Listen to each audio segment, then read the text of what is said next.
এই জীবনে চলার পথে অনেকের সাথে অনেকের পরিচয় হয়। অনেকেই এই পরিচয়ের কারণে অনেকের সাথে ব্যবসা বাণিজ্যে জড়িয়ে যায়, আর্থিক লেনদেনে জড়িয়ে যায়। অনেকেই এই চলার পথে ভালো লাগা থেকে অনেকে বিয়ের মতো সিদ্ধান্ত নিয়ে থাকে।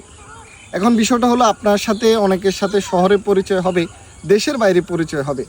যখন হবে তখন চেষ্টা করবেন যে কোনো ব্যবসায়িক লেনদেন বা বিয়ে সংক্রান্ত যে কোনো বিষয় যখন আসবে, অবশ্যই তার পরিবার সম্পর্কে জানার চেষ্টা করবেন। এখন আপনার চাইলে আপনার অল্প সময়ে তার বাড়ির সম্পর্কে খোঁজখবর নিতে পারেন। একটি মানুষ যখন পরিবারের বিষয়টা হাইড করবে, তখন বুঝতে হবে এই মানুষটা ভালো না। আপনি যে কোনোভাবেই আপনি একটু সময় নেবেন, 5-10 হাজার টাকা খরচ করে কোনো না কোনোভাবে বড় সিদ্ধান্তগুলো নেওয়ার আগে মানুষটা কেমন, তার এলাকা থেকে তার খোঁজখবর নেওয়ার চেষ্টা করবেন। কারণ যে মানুষগুলো এলাকায় খারাপ, যে মানুষগুলো তার পরিবারের কাছে ভালো না, সে মানুষগুলো কখনো বাইরে ভালো হতে পারে না। আপনি দেখবেন বেশিরভাগ সময় এই যে খারাপ প্রকৃতির মানুষগুলোর শুরুটা হয় ফ্যামিলি থেকে। বেশিরভাগ সময় খারাপ প্রকৃতির মানুষগুলোর শুরুটা হয় ফ্যামিলি থেকে। অনেকে আছে ঢাকায় থাকে, শহরে থাকে, এই মানুষগুলো বলে যে আমরা দীর্ঘ সময় বাড়িতে যাই না।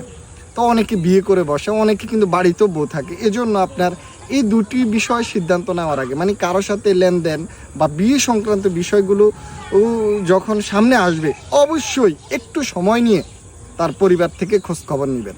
অনেকে দেখবেন দীর্ঘ সময় ধরে বাড়িতে থাকে না, মানুষের সাথে 6-9 করে অনেকেই ঢাকায় চলে যায় বা শহরে চলে যায়, অন্য জেলাতে চলে যায়, এবং অনেকেই দেশের বাইরে চলে যায়। এই মানুষগুলো আবার ওইখানে প্রতারণা করে আবার অন্যদিকে চলে যায়। এজন্য মূল বিষয়টা হচ্ছে, একবারে মূল গোড়া যেটা, তার পরিবার সম্পর্কে আগে খোঁজখবর নেবেন। এই কোন পরিবারের, এলাকায় তার অবস্থান কীরকম। একটা সময় আপনি এই খুঁজতে খুঁজতে তার বাড়িতে আসবেন, পরে দেখবেন ম্যাক্সিমাম সময় অনেকে শুনে সে 6-9 করে বাড়ি থেকে চলে গেছে। এজন্য অবশ্যই এই দুটি বিষয় সিদ্ধান্ত নেওয়ার আগে তার পরিবার সম্পর্কে জেনে শুনে সিদ্ধান্ত নেবেন। ধন্যবাদ।